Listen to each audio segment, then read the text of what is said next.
ప్రియులారా, ప్రభు అయిన యేసుక్రీస్తు పరిశుద్ధమైన నామములో ఈ ఉదయకాల సమయమున మిక్కిలి ప్రేమతో మీకు శుభములు తెలియపరుస్తున్నాను. Jesus meets YouTube family, GPS Robinson ఫేస్బుక్లో ఉన్న మన కుటుంబములు మీకందరికీ నా శుభములు. దేవుని యొక్క కృప ఎల్లప్పుడూ మీతో ఉండునుగాక, ప్రభు యొక్క హస్తం మీ మీద నిలిచి ఇండునుగాక అని మిక్కిలి మిమ్మల్ని ప్రేమతో ఆశీర్వదిస్తున్నాను. పరిశుద్ధాత్మునితో అనుదినము ఈ ఆశీర్వాదకరమైన క్లుప్త సందేశం మీకు ప్రయోజనకరమని నేను నమ్ముచున్నాను. అదే రీతిగా మీరు ఎదుటివారికి ఆశీర్వాదకరముగా ఉండాలని తరచూ మీకు గుర్తు చేస్తున్నాను.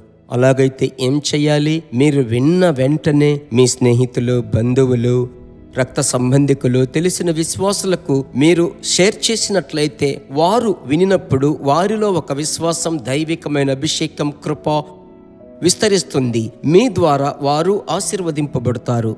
సరే, ఈ రోజుకు సంబంధించిన పరిశుద్ధాత్ముడు మీతో పయనించుటకు తగిన ఆయన మాట మనం విందాం. కీర్తనలు 65:2 మన అందరికీ బాగా పరిచయమైనటువంటి మాట. ప్రార్థన ఆలకించువాడా, సర్వ శరీరులు నీ యొద్దకు వచ్చెదరు.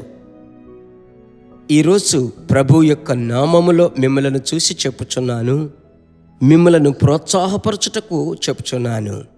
మన ప్రభు మీ ప్రార్థన ఆలకిస్తాడు. మీరు అనుకోవచ్చు, పాపులలో ప్రధాన పాపిని నేను, నా ప్రార్థన వినబడదయ్యా, ఆ యొక్క ద్వారము దగ్గరికి కూడా చేరదు అని మీరంటారు. ప్రభు ఏమంటాడు తెలుసా? నేనెప్పుడో మీ పాపములను నా రక్తముతో కడిగి శుద్ధి చేశానే, నేనే మర్చిపోయానే, నువ్వెందుకు దాని గురించి మాట్లాడుతున్నావని ప్రభు అంటాడు. మన ప్రభువు ప్రార్థన ఆలకించువాడు. అలాగైతే ఈ ఉదయకాలమే ప్రభు యొక్క నామములో, యేసు నామములో ఈ దినం ప్రారంభించండి. మీ నామములో నేను బయలుదేరుతున్నాను ప్రభువా అని చెప్పండి. మీ నామములో నేను ఒక కార్యము విషయమై బయటికి వెళ్ళుచున్నానని చెప్పండి. ప్రభు ఈ దినమంతా ఆయన రెక్కల క్రింద మిమ్మల్ని దాచుకుంటాడు. అయితే ఒకటి, మీరు ప్రార్థించాలి. ప్రభు చెప్పాడు కదా, యోహాను సువార్త 14:14లో, నా నామమున మీరు నన్నేమి అడిగినను నేను చేతును. You may ask anything in my name, I will do it. ఎంత కాన్ఫిడెంట్తో ప్రభు చెప్తున్నాడు చూశారా? ఎందుకు మీరు ప్రార్థించకూడదు? ఇంకా మీరు ప్రార్థించాలి. కష్టకాలంలో మాత్రం, నష్టంలో మాత్రం, అవసరతకు మాత్రం ఒకప్పుడు ప్రార్థించాం.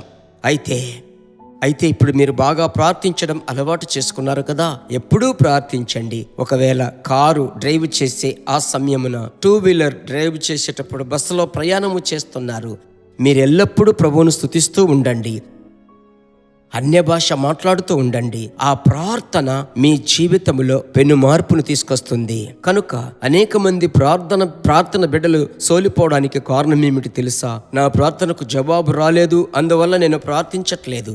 లూకా 18వ అధ్యాయం 1వ వచనం ఎలాగూ ప్రారంభిస్తుందంటే, విసుకక నిత్యము ప్రార్థన చేయుచుండవలనని ప్రభు ఒక ఉపమానము చెప్పాడు కదా. కొన్ని సందర్భాలలో కృంగుదల వస్తుంది, నా ప్రార్థనకు జవాబు రాలేదని. ఆ డిలే అవుతుందంటే అర్థం ఏమిటి తెలుసా? మీరు ప్రభువుకు ప్రాముఖ్యమైన వారు. అది ఆలస్యమైనప్పటికీ మీరు దీర్ఘశాంతముతో ఉండగా త్వరగా మీకు అద్భుతము చేస్తాడు. సరేనా? బాగా ప్రార్థనను కట్టి లేపండి, ప్రభు వైపు చూసి ప్రార్థించండి. చూడండి, గొప్ప అద్భుతాన్ని చూడబోతున్నారు, సాక్ష్యం చెప్పబోతున్నారు. ఓకే, మనమందరం కలిసి ప్రార్థించుదాం.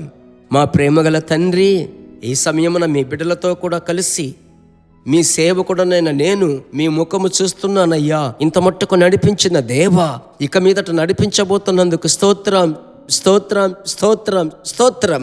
మీ బిడ్డలు ప్రార్థించేటువంటి ప్రార్థనలకు జవాబు రావాలి.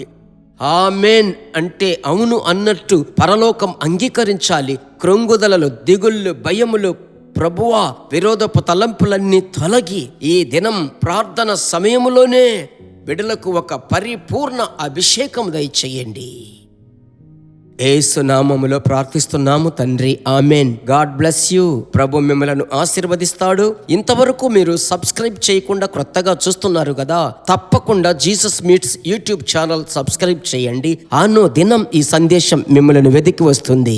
దేవుని బిడ్డలారా, ఈ వర్తమానము మీకు మిక్కిలి ఆశీర్వాదకరముగా ఉందని మేము నమ్ముచున్నాము. ఇంకనూ మా వర్తమానములను విని ప్రభువులు ఆశీర్వదింపబడుటకు జీసస్ మీట్స్ మినిస్ట్రీస్ అను మా యూట్యూబ్ ఛానల్ ను సబ్స్క్రైబ్ చేయండి.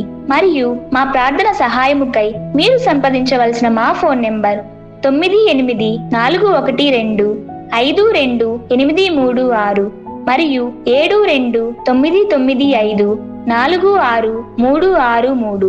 Email gpsrobinson@hotmail.com. ప్రభు మిమ్మును ఆశీర్వదించునుగాక.